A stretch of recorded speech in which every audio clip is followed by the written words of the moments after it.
The imperial concubine had a nightmare. She dreamed that the daughter of the wealthiest man would steal the emperor's favor, and the son she bore would inherit the throne. After waking from the dream, she refused to eat or drink. The emperor, deeply devoted, had the women of the wealthiest family sent to serve as military prostitutes, while all the male members were executed. Not even the 100-day-old infant was spared. I was on my way home at that time. The one who was killed was the fake heiress.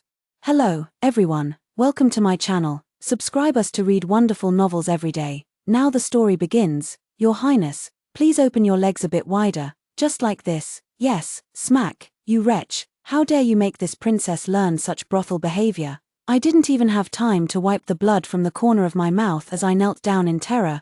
This is how the maids taught the empress too. Everyone knew the emperor doted solely on the noble consort. The 6 palaces of the harem were as good as empty. The imperial consort, relying on the emperor's favor, grew arrogant, and even her maids strutted about the palace with impudence. Rumors even spread in the palace, better to offend the empress than to disturb the imperial consort. Yet half a month ago, the emperor spent the night in the Phoenix Palace. Even the servants around the empress began to hold their heads high with renewed confidence, so when a servant accidentally let it slip, the imperial consort learned of my existence. On the road as the empress sent me out of the palace, I was abducted, trembling all over. I put on the most cowardly and humble appearance. The tasseled shoe tip lifted my chin. The moment she raised her head, a slight frown appeared between her brows. Seems like she was disgusted. My meticulous effort didn't go to waste. The imperial concubine scrutinized me inch by inch, yet her eyes were filled with coldness.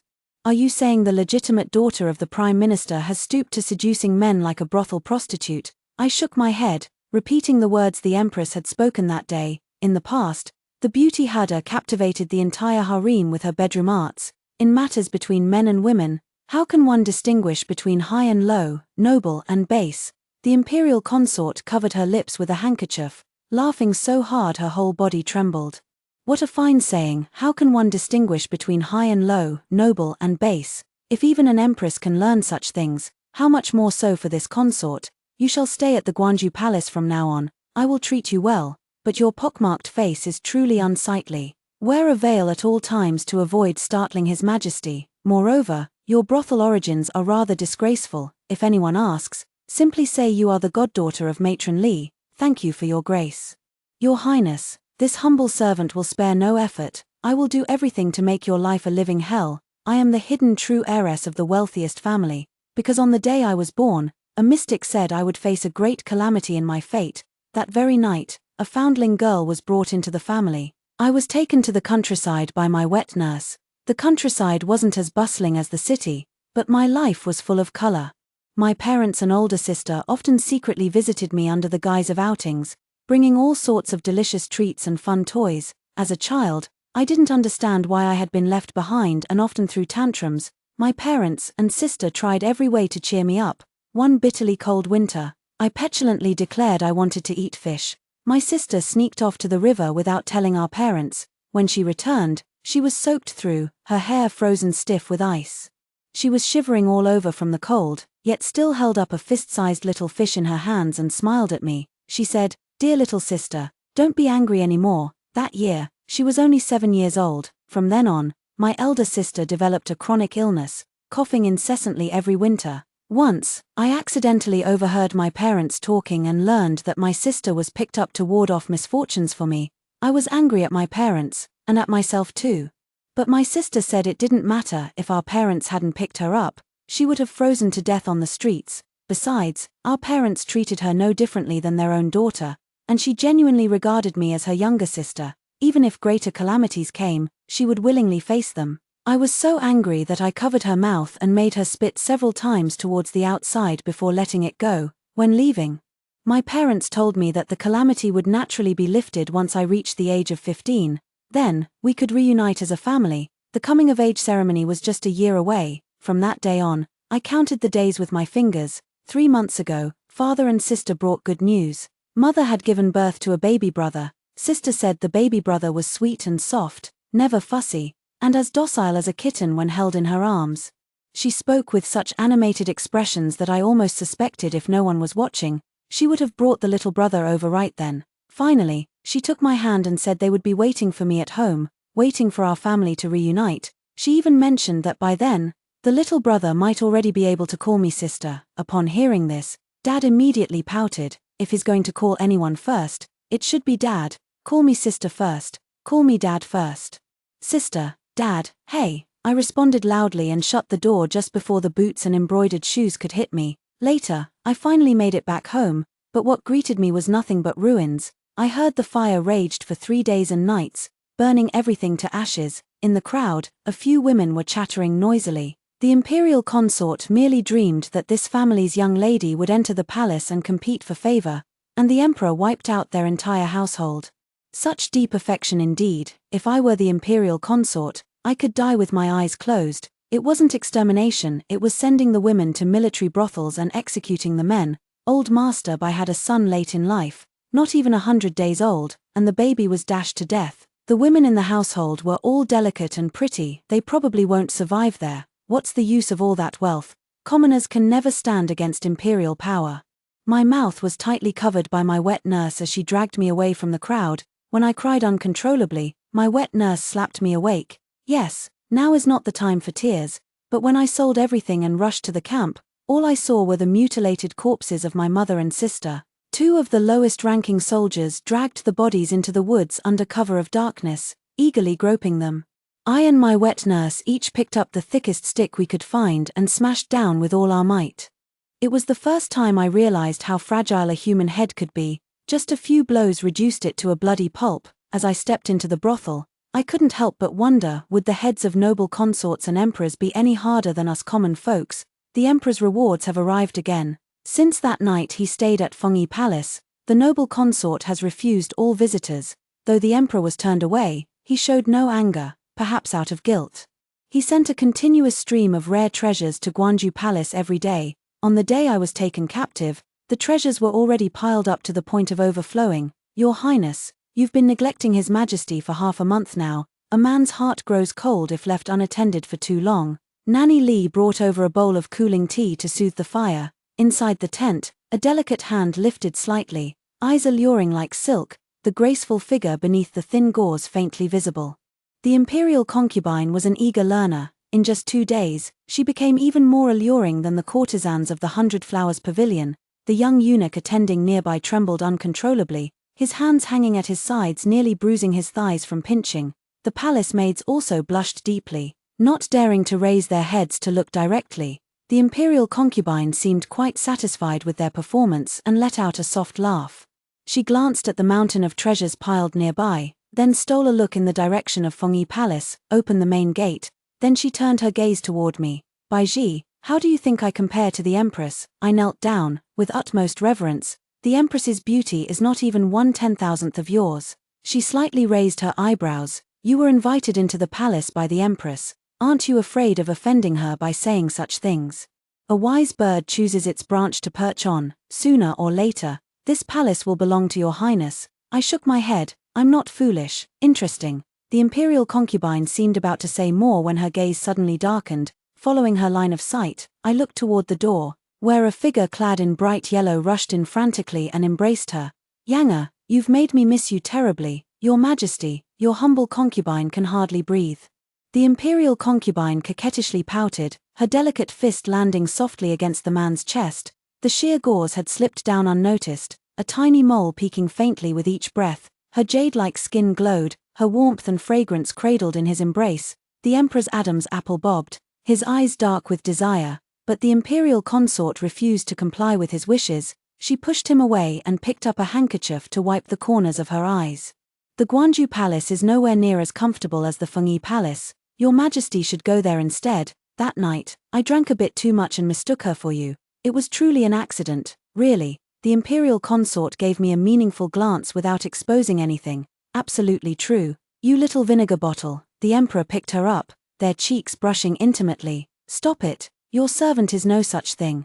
The ambiguity grew thicker, and we all tactfully withdrew. Soon, blushing sounds could be heard from within the hall. As passion reached its peak, the concubine's coquettish laughter mingled with the Emperor's golden words, becoming even more indecent than those in the private rooms of pleasure houses. Aunt Li and I stood at a distance, our lips curling into identical smiles. The queen led her entourage to kneel at the gate of Guangzhou Palace, as the emperor had missed the morning court for 3 consecutive days.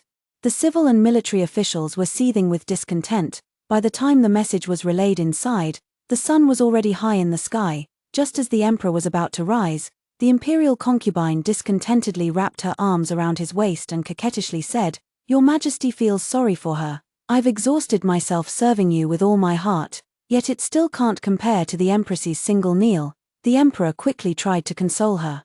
"When you refused to eat or drink because of nightmares, I didn't hesitate to punish the Bai family. To ensure your anger was appeased, I even sent the women of the Bai family to become camp prostitutes. Even the commoners praise my devotion. Yet you, my little jealous one, fail to understand. If I don't go out soon, I fear those officials from the previous dynasty will cause trouble for you again. Younger, it's you I'm worried about." The imperial consort's eyes darkened for a moment. She was originally a herb-gathering girl from the countryside who once saved the emperor when he was still a prince. This recuperation lasted for a year or more. During this time, the assassins came several more times. The two spent every day together, and after surviving life-and-death situations, everything naturally fell into place. The emperor even made a vow to never betray her for the rest of his life. After ascending the throne, he indeed favored only her. Yet even with all the favor showered upon her, her lowly status meant she could only be suppressed by others. This had always been a thorn in her heart. The imperial consort slowly released her hand from the emperor's waist. The emperor had just stepped outside when the empress suddenly swayed and leaned to one side. From my vantage point, I could see the emperor merely steadied her with a light touch, but the imperial consort's line of sight was partially blocked by the artificial hill at the turn. Obscuring half the scene, what she witnessed instead was the empress deliberately throwing herself into the emperor's arms, and him not refusing her advance. "How dare you seduce the emperor right at my palace gate? What noble daughter! Clearly, you're nothing but a low-born wench." Suddenly, as if struck by a thought, she turned around, her raised hand landing a fierce slap across my face. "You wretched maid, this is all your fault. Your Majesty, forgive my presumption."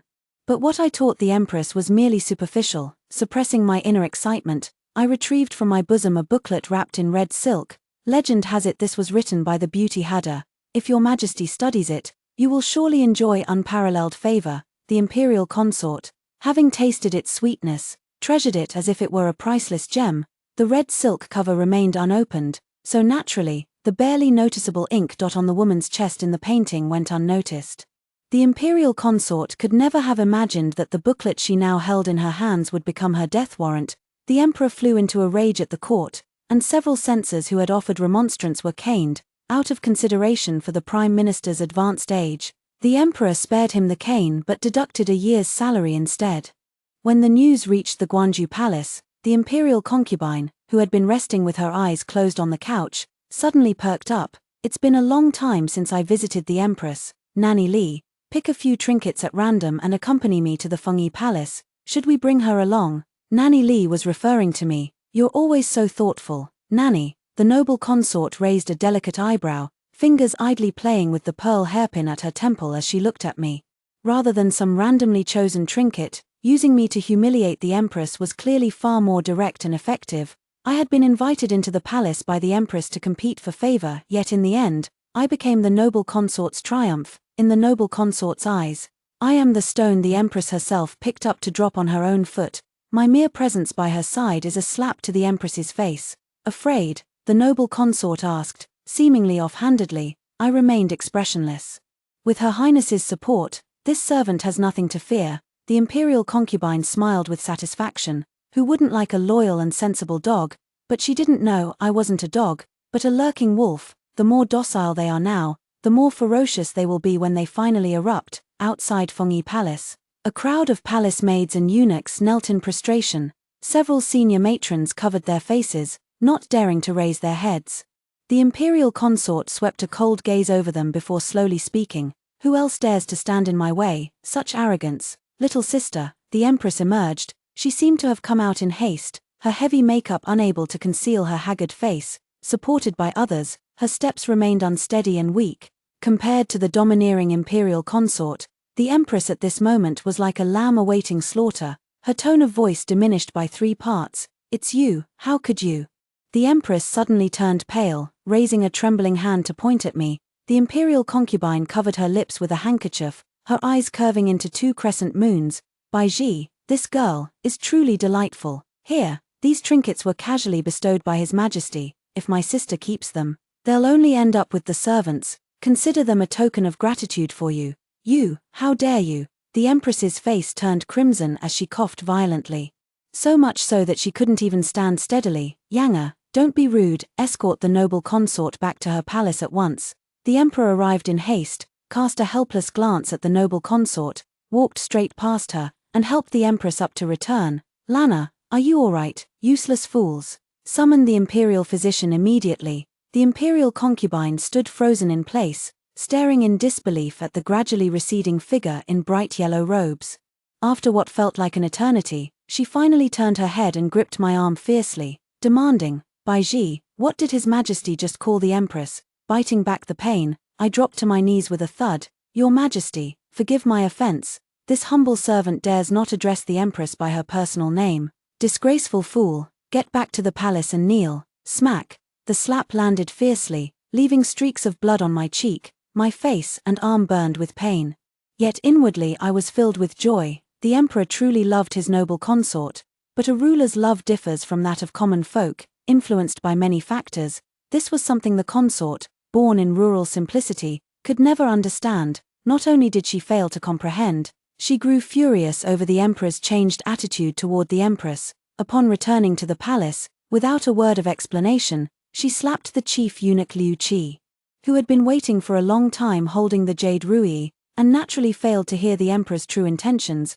The rebellion in the southern border was imminent, requiring the Empress's brother Su Cheng to dispatch troops for rescue. Having just scolded and punished the Prime Minister, the Emperor was too embarrassed to lower his head to him and could only shift the task of appeasement onto the Empress. As I knelt to gather the last fragment of the jade ruyi, Liu Qi had just finished his explanation. His deep-set eyes narrowed into slits as he sized me up from head to toe. You've got composure. Pity. I understood what he meant. Most people would react with either panic or delight upon hearing his words. The fear is that these words are too secretive, making one easily silenced. The joy is that if these words reach the noble consort's ears, there will surely be rewards, if fortunate enough to become the noble consort's confidant.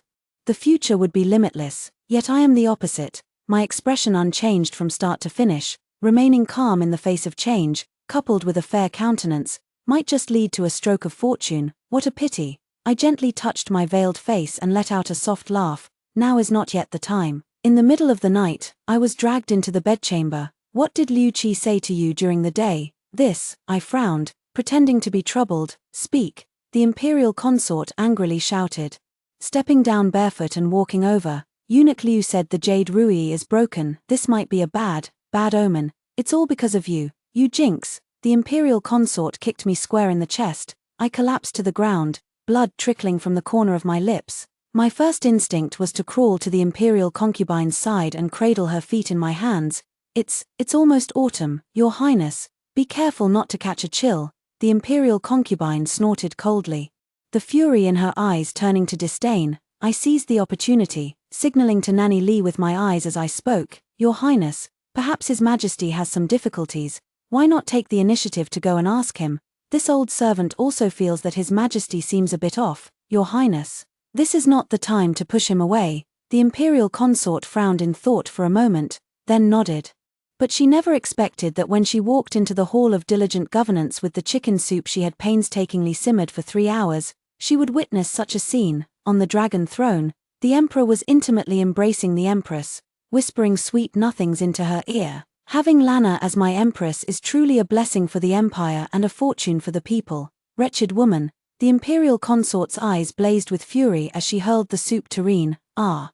Scorching broth splashed everywhere, soaking the Empress's sleeves. Yanga, have you lost your mind? The Emperor instinctively pulled her into his embrace. The imperial consort was seething with rage, her words becoming increasingly unrestrained. Fine.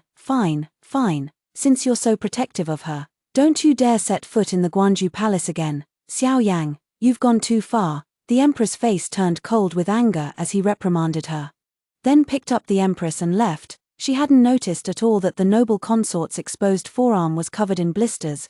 What are you standing there for? Hurry to the Imperial Hospital and get the regenerating balm for Her Highness. Nanny Li gave me a push, and I took the hint to withdraw. After the time it takes to burn an incense stick, I returned to the Guanju Palace with a bottle of golden wound medicine. Your Highness, forgive this offense. But the last bottle of healing balm was bestowed upon the Empress by His Majesty. Useless. Did you not mention how severely the noble consort was burned? Nanny Li gritted her teeth as she took the golden wound medicine, yet a faint smirk played at the corners of her lips. I bit my lip, overwhelmed with grievance. I told him. But the Emperor said the Empress is the most noble person in the harem and ordered me to recognize the hierarchy from now on. Me. The imperial consort laughed in extreme anger, tearing the silk handkerchief embroidered with mandarin ducks in two.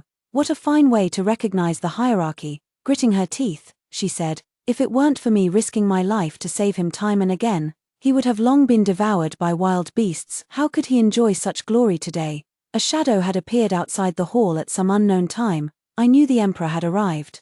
The last bottle of flesh-regenerating water from the Imperial Hospital was indeed bestowed upon the Empress by the Emperor, and he did utter those words about recognizing one's place, but all that was merely for others to hear. Half of the regenerating tonic was poured out by Liu Qi on the way. Though it was originally meant for the imperial consort, I said that given the Emperor's fondness for the consort, his anger wouldn't last long.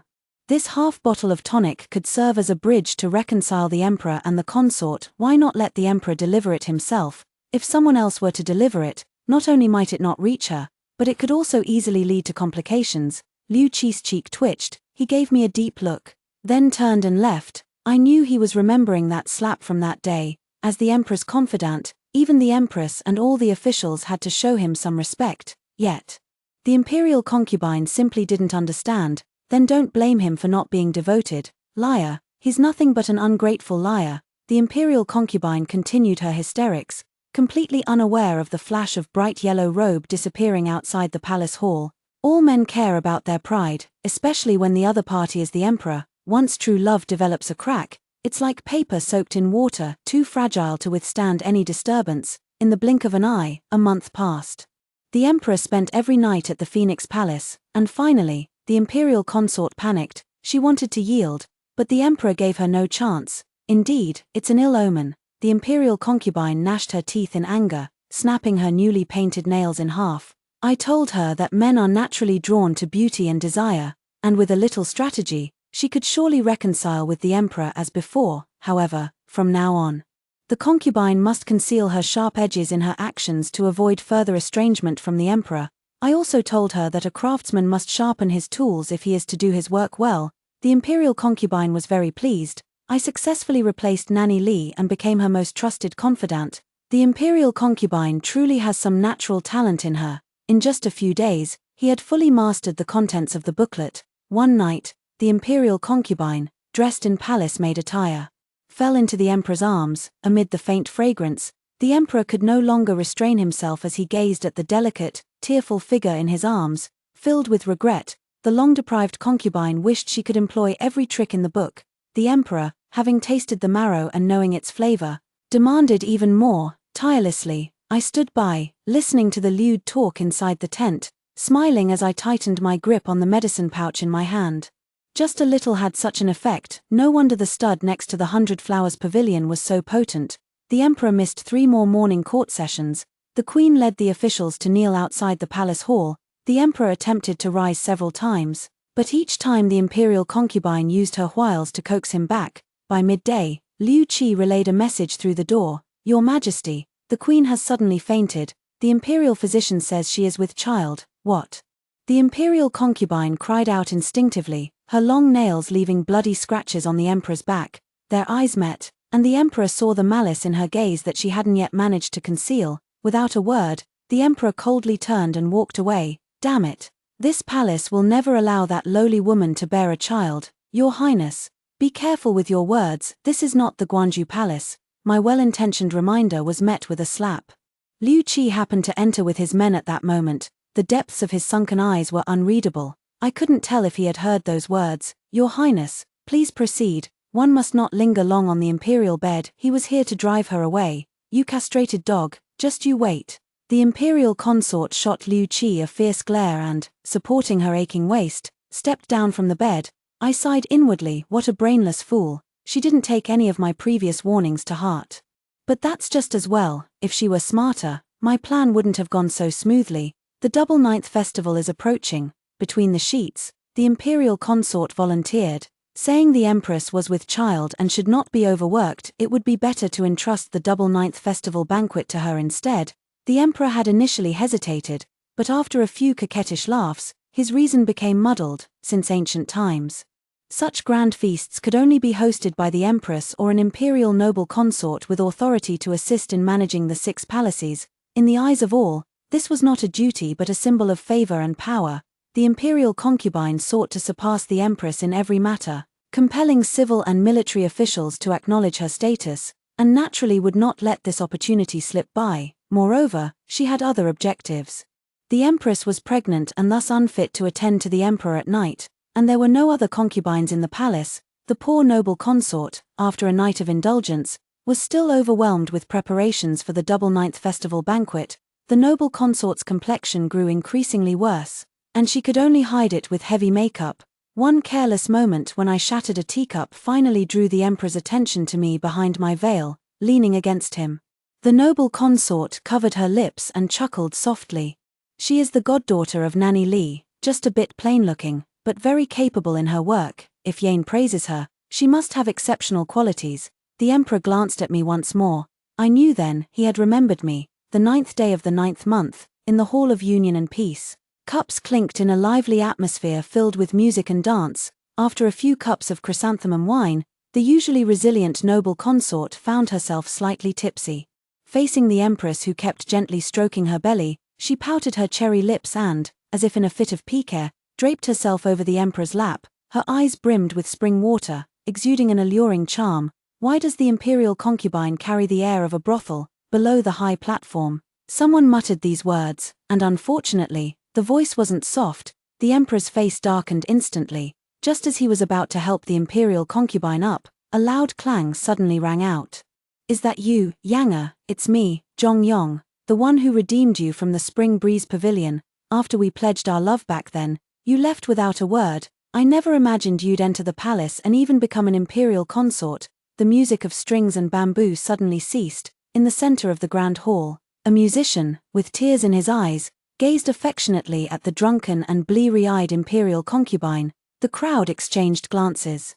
Their eyes filled with shock and gossip. The imperial concubine, who came from the countryside, was actually a former courtesan and had a lover. The emperor was furious. I know exactly who the noble consort is. How dare you slander her? Guards, your majesty, this matter concerns my sister's reputation. Please allow me to ask a few more questions. The empress rose from her seat. You claim to have known the noble consort in the past. What proof do you have?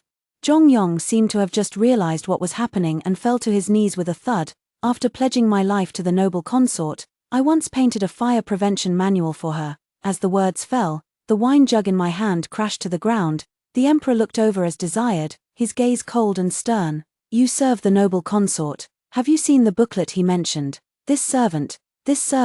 I hesitated, trembling like a sieve with my head lowered.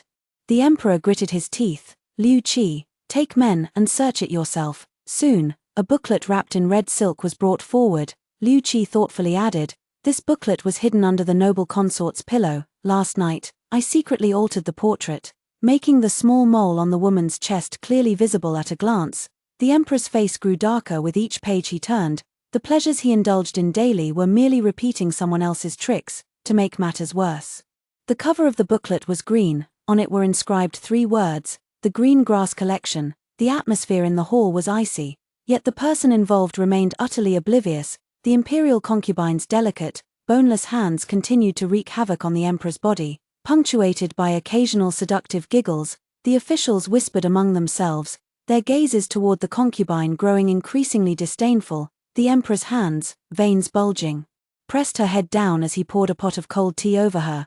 The imperial concubine awoke from her drunken stupor, her eyes brimming with tears, looking both aggrieved and alluring. But what awaited her was not tenderness, but the emperor's wrath. Disgusting, truly a lowly whore. The imperial concubine was stunned, and it was the empress who kindly explained. She picked up the booklet, glanced at Zhongyong, then looked at me, shaking her head like a rattledrum. Baiji, speak up quickly. You're the courtesan from the brothel, and that booklet was given to me by you. I grew even more terrified. Your Highness, please forgive me. This humble servant dares not deceive the sacred ears. The Empress also smiled disdainfully. Sister, with both witnesses and evidence present, if you confess yourself, His Majesty might consider past affections and allow you to leave the palace with your lover. Shut up. The imperial consort glared at the Empress. Then suddenly grabbed my throat fiercely. You vile creatures, you're in cahoots, aren't you? Your Majesty, it was them who tried to harm me. You must stand up for me. The imperial consort's hair was disheveled, her heavy makeup washed away by the tea, revealing a haggard and sallow face. Enough. The Emperor merely glanced at it before frowning and looking away. You yourself said she was Nanny Lee's goddaughter, and this banquet was entirely your doing. The Empress had no part in it. Now you claim the two conspired against you. Do you take me for a fool, to be deceived by your words? Guards, confine the noble consort to the cold palace, and take Jongyong away, for execution by 1,000 cuts. Your Majesty, I am wronged. The imperial concubine was dragged away by force, her heart-wrenching cries piercing the air. Alas, the Emperor had already gone far beyond earshot. Even if he had heard, he would have found it only grating and repulsive. I felt an immense sense of satisfaction. With just a few careless words, she brought ruin upon my family. Did she ever imagine she'd face this day? Yet, what awaited her was beyond even her darkest expectations. The Empress began to bleed, and the royal physician traced it to the pastries. Those pastries were specially made for the Empress. No one else's table had them. Liu Qi timely recounted the words he had heard in the Emperor's bedchamber that day, even dragging me into the confrontation. The Emperor was utterly disappointed in the imperial consort and completely enraged. Outside the cold palace, Matron Li couldn't wait to throw down the white silk and thrust a wooden stick into my hand. She said it was the Empress's decree that the imperial consort should die a miserable death. I know. She can't wait either. Nanny Li indeed had a foster daughter. She raised the girl with her own hands, and their bond was as deep as that of mother and daughter. Just because the Emperor remarked that the girl was pretty and bore some resemblance to the imperial consort in her features, the very next day, the consort had her executed on the charge of stealing imperial gifts. The poor soul died without even leaving a good name behind. However, the imperial consort who entered the palace midway was unaware of the relationship between the two. Nanny Li had endured for years, all for this very moment. If the Empress hadn't been testing me, she would have taken action herself long ago. The cold palace was in disarray, and I followed the footprints to finally find the imperial concubine. Her clothes were disheveled as she huddled in the corner. Upon seeing me, she lunged at me like a bloodthirsty beast. Wretched servant, I will kill you. Bang! I knocked her to the ground with a single blow. I am the imperial consort, you lowly wretch. How dare you? Ah! Bang! The strike landed squarely on both her legs. Her agonized scream startled the birds from the trees outside. Bang! Blow after blow, until every bone in her body was shattered. The blinding blood soaked through the silk. The imperial concubine's breath growing fainter. We have no deep-seated hatred between us. I beg you, spare me. The Emperor won't forget me, and when that time comes, I glanced through the crack in the door and stomped hard on her chest. The imperial concubine suddenly vomited a mouthful of blood, her eyes filled with pleading. I sneered and leaned down, my voice so low only the two of us could hear. You're wrong. Baiji isn't just my given name, it's also my surname. I am the Bai family's daughter you're supposed to kill. Only when the last blow landed did I realize the imperial concubine's head wasn't that sturdy. Half of her skull had caved in. Her eyes still wide with terror. Perhaps she was shocked by my words. She would never have imagined that the person who should have been dead was not only alive but standing right in front of her. Suddenly, the queen's voice rang out behind her. Baiji, you have quite the nerve. I put down the stick and knelt respectfully. Your Highness, only the dead cannot make a comeback. The Empress's pale face broke into a faint smile. You've done well. What reward do you desire? This humble servant is of lowly birth. If your Highness does not reject me, I wish to remain by your side to serve. And also, I glanced at Nanny Li, then leaned close to the Empress and whispered something in her ear. The Empress's phoenix eyes turned icy. With a single glance, the discarded white silk was already wrapped around Nanny Li's neck. She didn't even have time to defend herself before she met her end. The corners of my lips slowly curled upward. I told the Empress that the pastries that caused her miscarriage were made by Nurse Li. The imperial physician said the Empress's body was too severely damaged, and she could hardly conceive again. Naturally, she harbored deep hatred for those who harmed her, but she would never know that those pastries were actually my doing. Just as the noble consort never knew until her death that she was merely being used, the ones who truly destroyed my family were the Empress and the Su family behind her.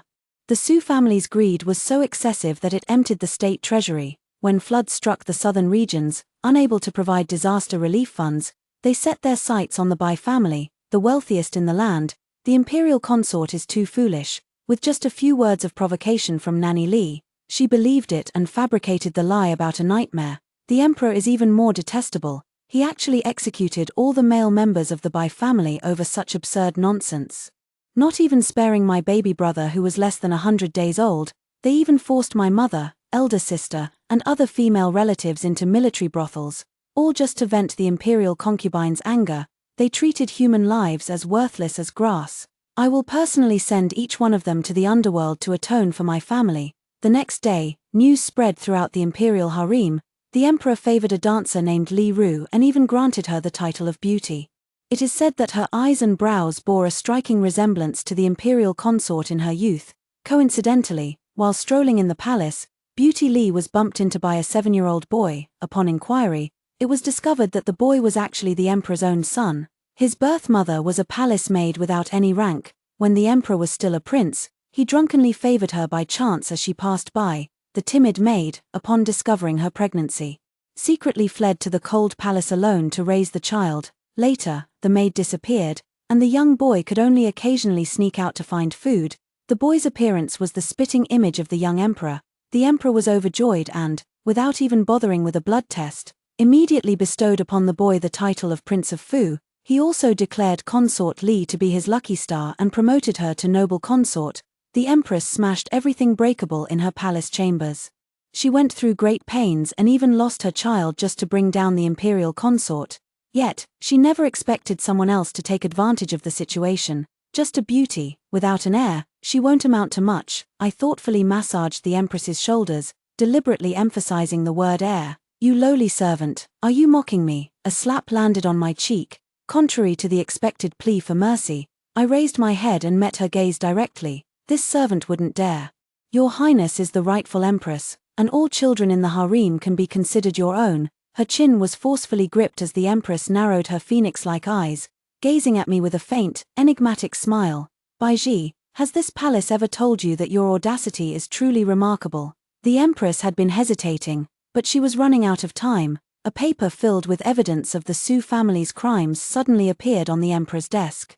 The emperor was furious and secretly sent someone to investigate. That night, the prime minister disguised himself and entered the palace to find the empress. Half an hour later, the empress summoned me inside. Tomorrow, you will bring Prince Fu here. I will personally oversee his upbringing. Your Majesty, should we first seek the emperor's instructions on this matter? The empress sneered. He won't be emperor for much longer. Indeed, it happened very quickly. With the empress and prime minister Su making arrangements, Su Cheng led troops to storm the imperial palace in just half a day. The emperor was once brave and skilled in battle. Alas, night after night of revelry has left him unable to even steady his sword now. Not to mention Li Ru had already served him drugged wine beforehand. When the soldiers burst into the bedchamber, they saw the disheveled emperor hugging a pillar, gnawing and biting it. The emperor was young and well maintained. Many soldiers with particular tastes watched with parched throats. I considerately spoke up. The deposed emperor can no longer stir up trouble. Rather than killing him, it would be better to make use of him for the benefit of the army. By the time the emperor was thrown out, he was already on the verge of death. With not a single patch of unbroken skin left on his body, his lips were swollen, and blood had soaked through the front of his robe, dripping from the corners of his mouth. Only when there was no one around did I finally approach. He moved his body vigorously towards me as if seeing a savior, pleading for help. Unfortunately, all he could manage were muffled whimpers. The soldiers, annoyed by his noise, had cut out his tongue. I crouched half a meter away from him and said with a smile, "You know what, it was my suggestion to make you a military prostitute. You're so fond of turning others into military prostitutes, you ought to taste that life yourself. By the way, what Xiao Yang said was true, she wasn't a prostitute, and that ledger wasn't hers either, from start to finish. It was all a trap set by the empress. When Xiao Yang died, I shattered every bone in her body. What a miserable sight, TSK. Wah." The emperor glared at me with furious, venomous eyes. Just then, several soldiers walked by. I stood up and handed over a high-quality golden wound medicine and a golden hairpin. Don't let him die too soon. Inside Fungi Palace, Prime Minister Su and his son dropped their wine cups to the ground, staring at the Empress in disbelief. Father, elder brother, don't blame your daughter for being ruthless. Compared to being a princess, your daughter would rather be the Empress Dowager. But the next second, her expression suddenly changed. And she spat out a mouthful of black blood. Baiji, what's going on? Before I could speak, Su Cheng had already stood up. Little sister, have you forgotten who sent Baiji into the palace? Father, don't blame your son. If you became emperor, who knows who would inherit the throne next? Two wicked brats. Prime Minister Su, overwhelmed by rage, died with his eyes still open. The Empress collapsed to the ground, crimson blood slowly seeping from all 7 orifices. Angelica, I have treated you well, save me quickly. I laughed. Don't worry, Empress, you won't die just yet. The poison you've taken is the most potent in the world. Only when all your internal organs have dissolved into blood will you die. But this process is quite lengthy, at least 10 days, or up to a month. Enjoy it to the fullest. Didn't you say to give them a quick death? Su Cheng frowned and questioned me. The smile on my face deepened. General, listen.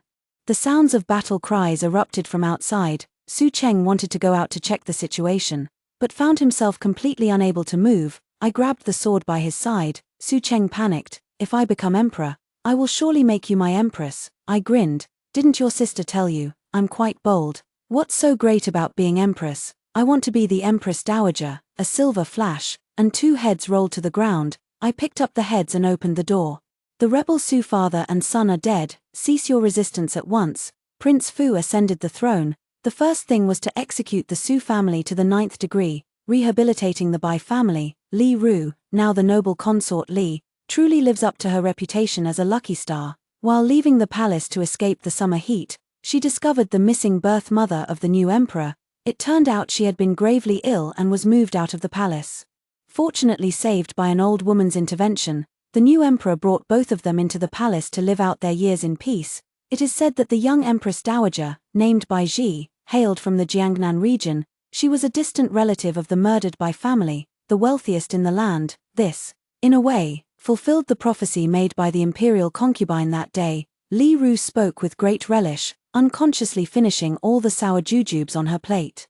A servant came to report that the one from Fungi Palace was on the verge of death. When I pushed the door open, the foul stench made me vomit several times. I told her that I had deliberately approached Su Cheng in the beginning. I originally just wanted to seize the opportunity to enter the palace and seek revenge on the imperial concubine, but Su Cheng was too careless. It was only when he drunkenly let slip the truth that I realized the Su family was the true culprit behind my family's destruction.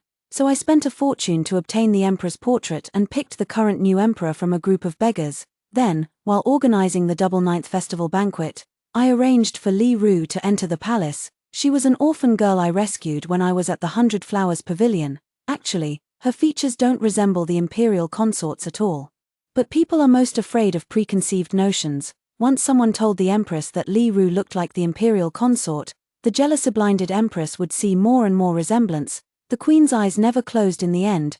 Brown filth oozed from beneath her, her delicate frame now like an empty sack, held up only by bones. The emperor in the military camp had also died. It was said that his head was smashed with a stone while fleeing, and he was gone instantly. Mother, elder sister, look. The heads of the imperial concubine and the emperor are no different from those of ordinary people. Extra chapter. Li Ru fainted. The imperial physician's aged face trembled as he said she was already 1 month pregnant. The news of the concubine's pregnancy would cause an uproar if it got out. Li Ru sobbed and clung to my sleeve, refusing to leave. I shot Zhongyong a glare. Only then did he pull her into his arms and forcibly lead her onto the carriage. This fool, if it weren't for my idea, he would still be stuck in the palace, indulging Li Ru's whims. There's still a long life ahead. You can't be trapped here forever just for me. I stretched and was about to rest when the little one in dragon robes barged in. Without a word, he dragged me outside. Mother Empress, the palace is lonely, so I've found you some male companions.